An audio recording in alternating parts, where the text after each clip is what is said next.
German tilda adli sözler 5. video. Bu videodaki sözlerini, cümlelerini mən Duolingo degan bu tili gündüğən programdan aldım ve bu programı sizlərə tavsiyə qılmam. Əmsi başlap ketəylik. Intelligent, aqıllıq, net, aqko'ngil yaxshi, virkli, haqiqatan, kennen, tunush, vergessen, unutub qalish, müde, hargın, krank, kesel, ağrıq. Du musst zum Arzt gehen. Sen çoxum doktora berişin gerek. Kopfschmerzen, baş ağrığı. Ein bisschen, az. Aber, ama. Ein Date, bir uçuruşuş, görüşüş. Später, keyin. Wie geht es dir? Qandaq ahvalın? Die perfekte Frau, mükemmel ayol. Lustig, qizqarliq. Den, çünkü şu şart bilan. Werkstatt, remontxona. Stadt, şehir.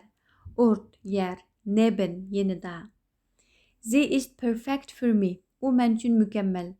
Mükemmel ayol. Yani ayol degan gap yok ama sie üçüncü şahıs ayol kişini bildirgan u boğalık için şu ayolni qo'shib qo'ydim. Kann ich helfen? Yordam qila olamdim. Yani men yordam qila olamdim. Kaput, buzilib ketgan yoki buzuq. Bu sifat yani. Handy, telefon.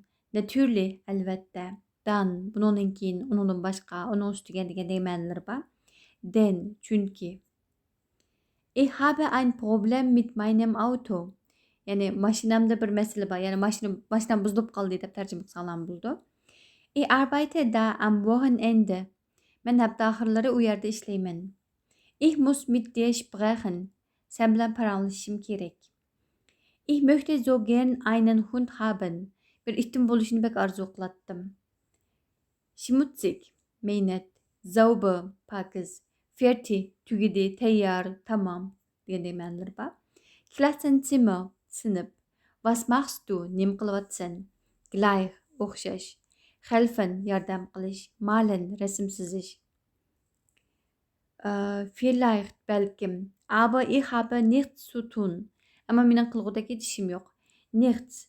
Qarasanglar, nicht degan fe'lni bir jumlani bo'lishsiz qilish uchun, fe'lni bo'lishsiz qilish uchun ishlatdik. Ama keyin bir s qo'shildi. Bu yerda ism deb tushunsanglar bo'ldi. Yani hech qanday ish deganda bildirdi. Qildigan hech qanday ishim yo'q demakchi. Kannst du auf diesem Stuhl sitzen? Bu o'rindiqda o'ltira olamsiz. Yani bu o'rindiqda o'ltirsangiz bo'pti ekan demakchi.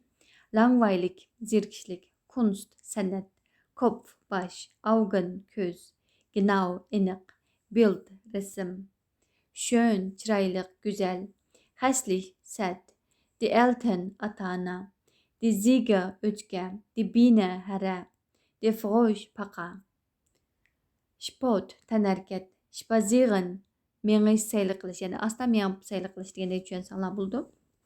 Spielen, o'ynash yoki ma'lum cholg'u asbobini chelish. Die Straße, ko'cha. Schwimmen, suzish. Tanzen, usul o'ynash. Singen, naqsh aytish.